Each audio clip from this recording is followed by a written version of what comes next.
다 전문가들이 다 그렇게 얘기했다는 거예요. 그때 거의가 95%가요. 대부분이 대다수가 다 떨어진다고 했어요. 왜? 네. 그 19년도 1월 때부터 6월 때까지 딱 잠깐 그때 하락했을 때 100% 거의 진짜 전문가들이 다 떨어진다고 했습니다.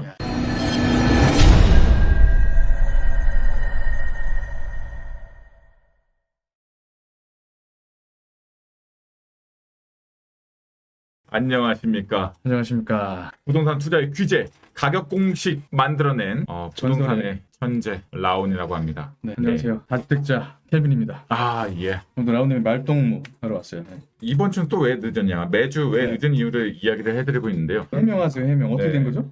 제가 이제 부마크 5주 과정 돈 버는 소액 투자 % 성공률을 보이는 그런 부동산 투자 교육을 하고 있는데요. 강의가 원래는 17시에 끝나는 커리큘럼으로 알고 있어요. 오늘은 2시 반부터 시작해가지고 원래 5시 반 이 정도에 끝나는데 그런데 완전히 오늘 가격 공식 대입해가지고 3천, 4천 투자해서 막 3억, 5억 오르는 그런 부동산 투자 매물들을 막 쏙쏙 알려드리니까 그래서 말 끊어서 죄송한데 제가 이제 수강을 할 때는 이론적인 부분에 비율이 쏠려 있었고 마인드 세팅이나 이제 부의 관리와 성공의 개념과 어떤 인생에 대한 방향성 그런 정신 교육이라고 하죠. 예. 근데 지금 왜 14기는 2주차부터 벌써 지금 몇 억 차익이 날 수 있는 매물들을 그냥 막 뿌리고 계시는데 시장 상황과 관련이 있는 건가요? 이제 다 끝난 거예요?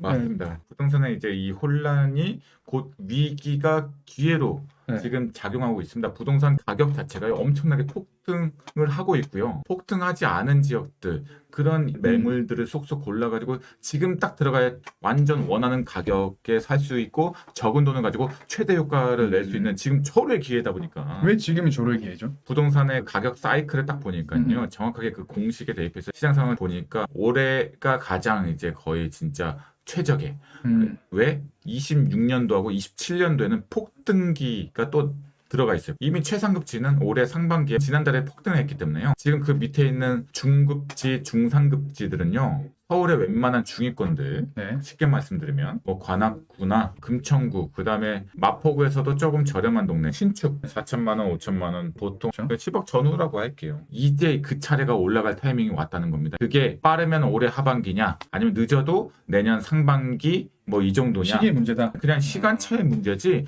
지금 완전히 폭등 전야예요. 정권 교체의 영향은 전혀 없을까요? 서로의 기회죠. 서로의 기회. 그러니까 여러분 영향이 있다는 말씀이시잖아요. 네, 그렇죠. 만약에 정권 야당으로 넘어가게 된다고 하면 지금 정권 부동산의 그런 관점이 어떻습니까? 거기에 규제 통해서 이 부동산 시장을 잡겠다, 안정화시키겠다 이런 그 이념을 갖고 있기 때문에 공약도 있었지만 과거에도 증명됐었던 부분들이 반복될 것이 뻔하기 때문인가요? 네, 부동산 규제가 100% 정해져 있는 그 노선을 따라갈 수밖에 없기 때문에 그러면은 정권이 6월 달에 교체가 되죠. 교체되자마자 시작이 될 겁니다. 그냥 여유 기간, 유예 기간 이걸 안 잡고요. 바로 6월 달부터 바로 진행이 되기 때문에 그러니까 지금 완전 격동기죠. 왜? 지금은 완전히 그냥 조용하잖아. 그 부동산 규제 관련돼서는 5월 달에 지금 그렇게 조용히 있다가 갑자기 6월 달에 급변하는 거죠. 그러면은 안 그래도 지금 가격적인 측면이 폭등 전야에 놓여 있는데 거기다 용광로에다가 그냥 기름을 쫙 부어버리는 거죠. 문재인 정권 때도 거의 30번에 준하는 부동산 규제를 통해서 엄청난 부작용을 통해서 부동산 가격이 폭등을 하지 않았습니까? 그걸 규제를 더 심하게 한번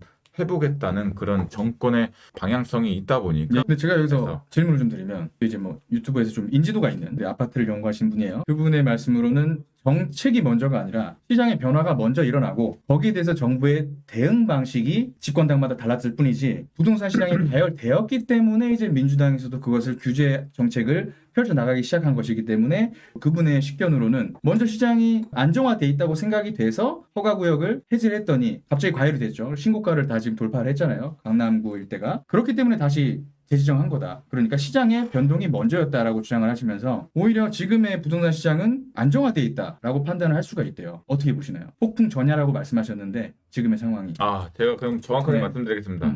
완전히 틀린. 그래요? 그럼 지금 안정화된 상태가 아니기 때문에 규제가 시작이 될 거라는 말씀이신 거죠? 그렇죠. 지금 최상급지 잠깐 그쵸. 토어제 딱 푸는 순간 어떻게 됐습니까? 그래서 거기에 준하는 그렇죠. 최상급집 모든 단 가격 한 변동. 군데도 빠짐없이 역대급 신고가 그리고 경신되는 그 비율이 네. 사상 최고치였죠. 1년도 지난 사이클의 21년도보다 훨씬 더 가격을 얘기하는 게 예. 아닙니다. 예, 상승률을 말씀드리는 거예요. 단지별로 확인시켜드렸고 지난 방송 가격도 보시면 더 비싸지고 그렇죠. 훨씬 상승률이 금액이 상승률도 올라간 게 중요한 것이 아니라 상승한 그 폭이 역대급이었다라는 말씀을 드리는 거죠. 또 근데 금액도 역대급이었어요. 그러니까 그분의 논리로는 그렇기 때문에 다시 재지정하지 않았냐라는 말씀이고 이전 문정권에서 뭐 유례없는 폭등이 일어나지 않았습니까? 그건 시장이 이미 움직임을 보였었다고 얘기를 하는 거예요. 이미 시장이 과열되는 양상을 보였는데 거기에 대한 규제가 쏟아지니까 오히려 역효과가 난 것이기 때문에 결론적으로 지금의 시장이 안정화되어 있다고 판단되는 지금 왜냐하면 토지거래 허가구역을 지정했죠. 그럼 강남 4구 말고는 이 지금은 아직 신고가 경신을 못했어요. 이 상황에서 규제를 쏟아내지 않을 수가 있다라고 얘기를 하는데 여기에 대해서 이제 절대- 논리적으로 분석해서 반문을 좀 해주시면 예. 반격을 해주시면 좋겠습니다. 예, 어떤 분인지 저는 잘 모르겠지만요. 딱 들었을 때 그 답변 자체에 굉장히 그 잘못된 부분들이 많이 있습니다. 파악도 잘못했고요. 부동산에 완전히 제가 보기에는 냉정하게 보면은 린이가 아닌가 그 정도로 제가 볼 수가 있습니다. 그 근데 답변한 어쨌든 수준 이 보면요. 웹 그래서- 유튜브상에서는 네임드가 있는 그런 분인데 1분짜리 말씀을 20분 가까이 이어서 말씀하시더라고요. 아, 닭이냐 달걀이냐 어느 게 먼저냐라고 그러니까- 말씀하시면서 잘 이야기를 잘 풀긴 하시더라고요. 네, 그러니까 그렇게 그 잘못된 논리에 이렇게 이야기 스토리를 잘 지어내는 거죠. 그러니까 거기에 맞춰서 그 스토리에 그 결과값에 맞춰서 스토리를 만들어내는 거예요. 그러니까 예능일 뿐이다. 확실하게 대선 알려드리겠습니다. 정권 교체에 따른 시장 변화, 예. 그다음에 우리의 어떻게 대처해야 되는 자세 지금 정확하게 말씀드릴 겁니다. 그리고 그 지난 정권에서 이렇게 많이 올랐다는 거 그거 지난 사이클이 그게 물론 맞아요. 먼저 시장이 변동이 되고 나서 거기에 맞춰서 사람이 판단하고 평가하고 아마 시장의 그런 결과값 지난 사이클에 엄청난 폭등력이 있었기 때문에 그냥 그게 먼저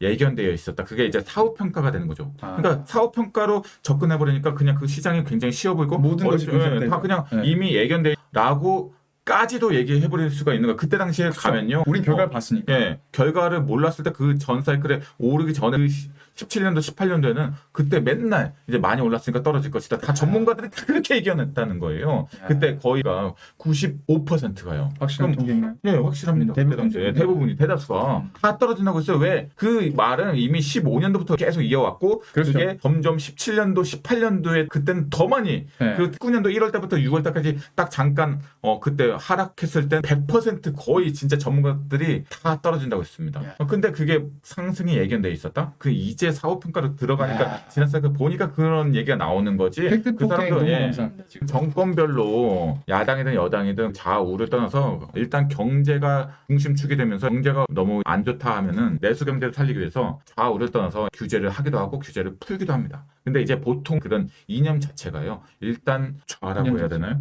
그분들은 이제 기본적인 그 이념 자체가 규제를 통해서 경제를 통제하고 살리고 죽이고 이거를 내가 할 수 있게 조금 해서 쉽게 얘기하면 천정부 쪽이다라는 거죠. 네. 네, 역할을 많이 하는 정부가 규제를 많이 하고 그런 것이 부동산 시장에 있어서 맞아요. 계속해서 반복적으로 영향을 행사해 왔고 공교롭게 계속해서 시장을 오히려 과열시켰다라는 공통점이 유지가 되고 있다는 거죠. 네. 네. 그리고 이제 지금 여당의 같은 경우에는 이제 작은 정부를 이제 취하면서 기본적인 보이지 않는 손, 자유 경제 체제를 이제 그런 이념을 가지고 이제 바라다 보니까 그런 규제 자체가 기본적인 최소한의 규제 해놓고 더 과열되는 그런 규제 상황까지 가지 않는다는 거죠. 아무리 뭐 이렇게 그 가격이 뭐 그렇게 변동이 막 엄청나게 생긴다고 하더라도 시장 상황에 대해서 대처를 하는 것은 맞는데 네. 그 당의 성격상 과도한 규제보다는 네. 최소한의 규제를 네. 유지를 한다는 얘기죠. 그래서 만약에 정권 교체가 된다고 하면 그런 기본 이념을 갖고 있는 그 당으로 바뀌게 되면요. 지금 부동산 시장이 굉장히 불안한 상태예요. 안정화돼 있다고 하면은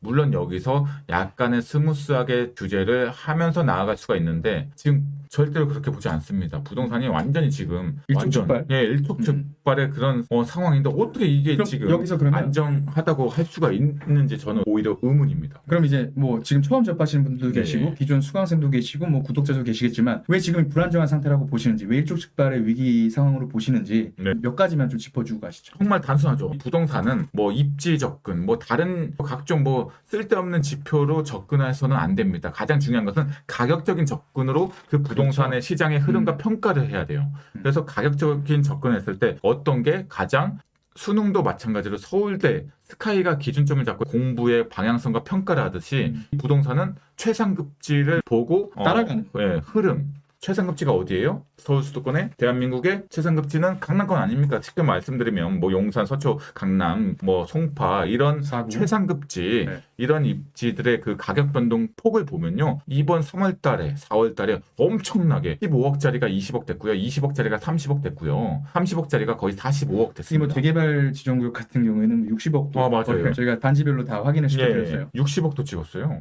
그리고 뭐 원베일리 같은 경우에는 평당 2억 레미안 찍었습니다. 원베일리. 예. 지금 이례적이에요. 엄청나게 뭐 지금 하늘이 그냥 구멍이 뚫려 있듯이 막 그냥 날아가고 있습니다. 로켓 쏘고 있어요. 그러면 그게 신호탄이 된다는 거예요. 강남 4구에서 일단락되는 것이 아니라 이제 영향이 점차 아래로 예. 확장될 수밖에 없는 상황이라고 그렇죠. 판단을 하시는 거잖아요. 네. 그렇게 되면 불안정할 수밖에 없다. 왜? 그 폭등력을 가지고 있는 상태에서 아직 정권 교체를 대기하고 있을 수도 있기 때문에 그렇게 정확합니다. 해석하시는 거죠. 예. 지금 그래서 그게 지금 점차 제가 이제 현장에 이제 6천만 원짜리 이상인 데가 그렇게 많이 폭주를 하고 있어요. 근데 제가 지금 요즘에 어디를 다니고 있느냐? 5천대, 6천대를 또 다니고 있어요. 그러니까 이제 부동산 이제 컨설팅을 통해서 이렇게 투자 상담을 해드리기 위해서 이게 또 현장도 다닙니다. 제가 현장 유튜버 아닙니까? 그래서 부동산 현장을 많이 다니는데요. 지금 거래가 언론에서는 4월 달부터 거래가 안 좋다 뭐 이런데 거래가 엄청 활발해요, 여러분들. 이게 진실이에요. 6천대 이상의 입지에 날아간 거 보고 지금 5천대가 움직이고 있어요. 벌써 움직이고 있지만 네. 아직 신고가 안 됐기 때문에 우리가 표면적으로 뭐 네이버 부동산이나 데이터를 알 수가 없어요. 또 아시나? 시간씩 올라가고 한두 건 정도 올라오고 있겠죠. 네. 왜냐면 이전 거래가 신고가 된지 맞아요.